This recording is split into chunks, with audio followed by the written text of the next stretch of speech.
Hello friends, welcome to suggestive education. Suggestive এডুকেশনে সকলকে স্বাগত জানাই। এসএসসি জিডি 2026-এর জন্য যে আমরা পলিটি জিকেগুলো প্র্যাকটিস করছিলাম, তো আমাদের আজকে হবে চ্যাপ্টার 17, বিচার ব্যবস্থা, অর্থাৎ সুপ্রিম কোর্ট ও হাইকোর্ট। ঠিক আছে, এই টপিকটা অবশ্যই ভালোভাবে করে যাবে যারা 2026-এ এক্সাম দেবে। 27 তারিখ থেকে এক্সাম, পরশু দিন থেকে অবশ্যই এই টপিকগুলো ভালোভাবে করে যাবে, কারণ জিডিতে প্রচুর এখান থেকে কোশ্চিন করে আর কি।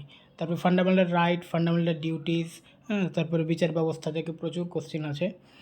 তো দেখো এখানে 2025-এ যে কোশ্চেনগুলো এসছে, 1950 সালে ভারতের সর্বোচ্চ আদালত বা সুপ্রিম কোর্ট প্রধান বিচারপতির পাশাপাশি আরও কতজন বিচারপতি ছিলেন?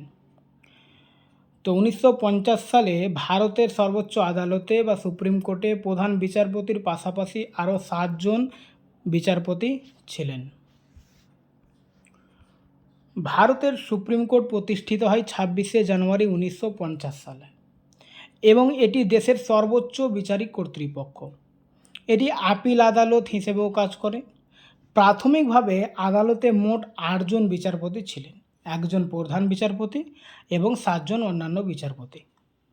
ভারতের প্রথম প্রধান বিচারপতি ছিলেন হরিলাল জেকি সুন্দর, নামটা অবশ্যই মনে রাখবে, হরিলাল জেকি সুন্দর কানিয়া। তো যে কানিয়া, হরিলাল যে কানিয়া, এইভাবে মনে রাখবে। পরীক্ষায় বেশিরভাগ হরিলাল কানিয়াটাই আসে অপশানে। ঠিক আছে, সংবিধানের আর্টিকেল 124 থেকে 147 পর্যন্ত সুপ্রিম কোর্টের ক্ষমতা ও কার্যাবলী নির্ধারিত হয়েছে। হাইকোর্টের প্রধান বিচারপতি ও বিচারপতিদের নিয়োগ করেন নিম্নলিখিতদের মধ্যে কে? তো হাইকোর্টের প্রধান বিচারপতি ও বিচারপতিদের নিয়োগ করেন রাষ্ট্রপতি, অপশন বি। হাইকোর্টের প্রধান বিচারপতিকে রাষ্ট্রপতি নিয়োগ করেন ভারতের প্রধান বিচারপতি এবং সংশ্লিষ্ট রাজ্যের রাজ্যপালের সঙ্গে পরামর্শ করে। প্রতিটি হাইকোর্টে একজন প্রধান বিচারপতি ও রাষ্ট্রপতি কর্তৃক নির্ধারিত অন্যান্য বিচারপতি থাকেন। অন্যান্য বিচারপতির নিয়োগের সময় সংশ্লিষ্ট হাইকোর্টের প্রধান বিচারপতির সঙ্গেও পরামর্শ করা হয়। হাইকোর্টের বিচারপতিরা রাজ্যপালের সামনে শপথ গ্রহণ করেন এবং রাষ্ট্রপতির উদ্দেশ্যে পদত্যাগপত্র দিতে পারেন। তাদের অপসারণও রাষ্ট্রপতি করতে পারেন, সুপ্রিম কোর্টের বিচারপতিদের মতো একই পদ্ধতিতে। নিম্নলিখিত কোনটি রাজ্য কার্যনির্বাহী এর অংশ নয়, অর্থাৎ স্টেট এক্সিকিউটিভের অংশ নয়? তো হাইকোর্টের প্রধান বিচারপতি এটা কিন্তু স্টেট এক্সিকিউটিভের অংশ নয়। রাজ্যের কার্যনির্বাহী বিভাগ গঠিত হয় রাজ্যপাল, মুখ্যমন্ত্রী, মন্ত্রিপরিষদ এবং রাজ্যের মহাধিবক্তা অর্থাৎ অ্যাডভোকেট জেনারেল দ্বারা। রাজ্যপাল নামমাত্র প্রধান আর মুখ্যমন্ত্রী প্রকৃত প্রধান। মন্ত্রিপরিষদ রাজ্যপালকে তার দায়িত্ব পালনে সাহায্য পরামর্শ দেয়। ভারতের সংবিধান অনুযায়ী সংবিধানের ব্যাখ্যার ক্ষেত্রে চূড়ান্ত কর্তৃত্ব কার?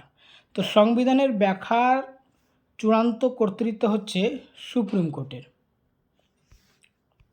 সুপ্রিম কোর্ট সংবিধানের ব্যাখ্যা সম্পর্কিত সকল বিরোধে চূড়ান্ত কর্তৃপক্ষ। এটি সংবিধানের মৌলিক কাঠামোর অংশ। সুপ্রিম কোর্ট নিশ্চিত করে যে সকল আইন ও প্রশাসনিক পদক্ষেপ সংবিধানের সঙ্গে সামঞ্জস্যপূর্ণ। এটি কেন্দ্র ও রাজ্যের ক্ষমতার সীমানা নির্ধারণ করে এবং সংবিধানের রক্ষক হিসেবে কাজ করে। সুপ্রিম কোর্টের বিচারপতি অপসারণের প্রস্তাব সংসদে আনতে হলে লোকসভায় এবং রাজ্যসভায় যথাক্রমে কতজন সদস্যের স্বাক্ষর প্রয়োজন? তো অ্যান্সার হচ্ছে লোকসভায় 100 জন এবং রাজ্যসভায় 50 জন। একজন বিচারপতিকে প্রমাণিত অসদাচরণ বা অক্ষমতার কারণে সংসদীয় প্রস্তাবের মাধ্যমে অপসারণ করা যেতে পারে। সংবিধানে ইমপিচমেন্ট শব্দটি সরাসরি উল্লেখ নেই, কিন্তু এটি সাধারণভাবে আর্টিকেল 124 সুপ্রিম কোর্ট ও আর্টিকেল 218 অর্থাৎ 218 হাইকোর্টের অধীনে ব্যবহৃত হয়। বিচারপতি অপসারণের বিস্তারিত প্রক্রিয়া জজেস ইনকোয়ারি অ্যাক্ট 1968-এ বর্ণিত আছে। বিচারকের অপসারণ সম্পর্কে নিচের বিবৃতিটি সম্পূর্ণ করুন। ভারতীয় সংবিধান বিচারকদের অপসারণের জন্য একটি অত্যন্ত কঠিন পদ্ধতি নির্ধারণ করে, এটি হবে অ্যান্সার।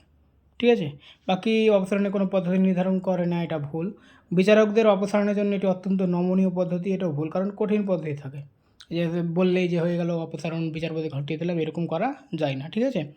এবং শুধুমাত্র উচ্চ আদালতের বিচারকদের অপসারণের পদ্ধতি নির্ধারণ করা এটাও ভুল, কারণ হাইকোর্ট সুপ্রিম কোর্ট সবই এখানে অপসারণের পদ্ধতি নির্ধারণ করে, ঠিক আছে। তো অ্যান্সার হবে বিচারকদের অপসারণের জন্য একটি অত্যন্ত কঠিন পদ্ধতি নির্ধারণ করে। সংবিধান অনুযায়ী শুধুমাত্র প্রমাণিত অসদাচরণ বা অক্ষমতার ভিত্তিতে সুপ্রিম কোর্ট বা হাইকোর্টের বিচারপতিকে অপসারণ করা যায়।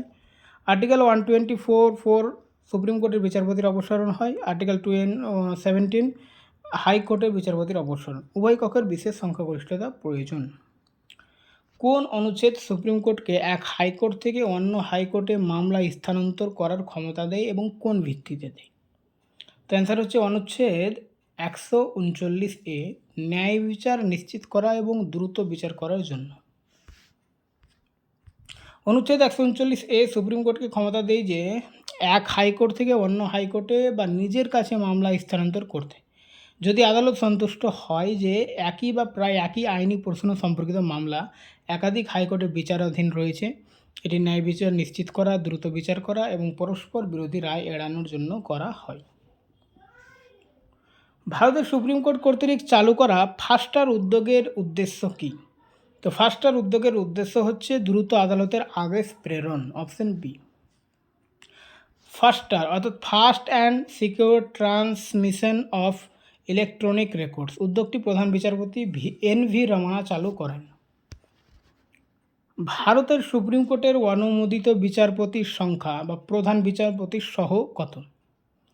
তো বিচারপতির সংখ্যা হচ্ছে 34 জন, অর্থাৎ একজন প্রধান বিচারপতি এবং 33 জন অন্যান্য বিচারপতি, ঠিক আছে। বর্তমানে ভারতের সুপ্রিম কোর্টের অনুমোদিত বিচারপতির সংখ্যা 34 জন, যার মধ্যে প্রধান বিচারপতি এবং আরও 33 জন বিচারপতি রয়েছেন। 2022 সালে ভারতের 50তম প্রধান বিচারপতি কে নিযুক্ত হন? তো 50তম প্রধান বিচারপতি হচ্ছেন DY Chandrachud. Justice DY Chandrachud 9 November 2022 সালে ভারতের 50তম প্রধান বিচারপতি হিসেবে নিযুক্ত হন। তিনি জাস্টিস ইউ ললিত 49তম CJI উত্তরসূরি। জাস্টিস NV রমনা ছিলেন 48তম CJI।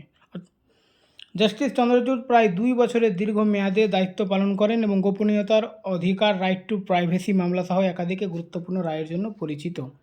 তার পিতা YV চন্দ্রচূড় ভারতের ইতিহাসে সবচেয়ে দীর্ঘ সময় ধরে প্রধান বিচারপতির পদে ছিলেন। ভারতের সুপ্রিম কোর্টের প্রথম মহিলা প্রধান বিচারপতি হওয়ার সম্ভাবনায় কে রয়েছেন?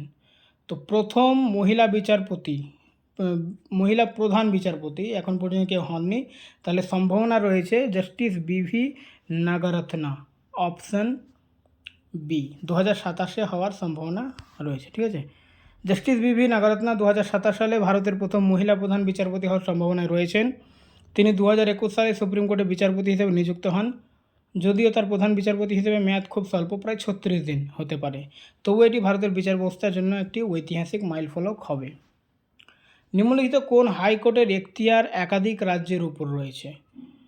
তো গুয়াহাটি হাইকোর্টের এখতিয়ার একাধিক রাজ্যের উপর রয়েছে। গুয়াহাটি হাইকোর্টের এখতিয়ার সবচেয়ে বেশি রাজ্যের উপর বিস্তৃত, আসাম, নাগাল্যান্ড, মিজোরাম এবং অরুণাচল প্রদেশ। আগে এটি উত্তর পূর্ব ভারতের 7টি রাজ্যের জন্যই কার্যকর ছিল। কেরালা হাইকোর্ট কেরালা ও লক্ষাদ্বীপের কেন্দ্রশাসিত অঞ্চল, সেটা লক্ষদ্বীপ হয়ে গেছে, এটা লাক্ষাদ্বীপ, ঠিক আছে। দিল্লি হাইকোর্ট শুধুমাত্র দিল্লি, আর পাটনা হাইকোর্ট শুধুমাত্র বিহার। অপশানে যেগুলো আলোচনা করা হয়েছে। রুল অফ ল ইন্ডেক্সে ভারতের উন্নতির পথে সবচেয়ে বড় চ্যালেঞ্জ কোনটি? তো অ্যান্সার হচ্ছে বিচার প্রক্রিয়ার ধীর গতি, অপশান এ। বিচার প্রক্রিয়া ধীরগতি এবং বিপুল পরিমাণ মামলার জট, সমস্ত আদালতে 5 কোটিরও বেশি মামলা বিচারাধীন। ভারতের রুল অফ ল প্রতিষ্ঠার ক্ষেত্রে সবচেয়ে বড় চ্যালেঞ্জ। বিচার বিলম্বিত হওয়া, justice delayed is justice denied. মানুষের আইনের উপর আস্থা কমিয়ে দেয়। যদিও আইন প্রণয়ন বা নির্বাহী প্রধানও সমস্যা, কিন্তু বিচার ব্যবস্থার কাঠামোগত ধীরগতির সবচেয়ে বড় এবং দীর্ঘস্থায়ী সমস্যা হিসেবে বিবেচিত। তো আজকে এ পর্যন্ত, এরপরে আমরা পরের চ্যাপ্টারটা নিয়ে আলোচনা করব।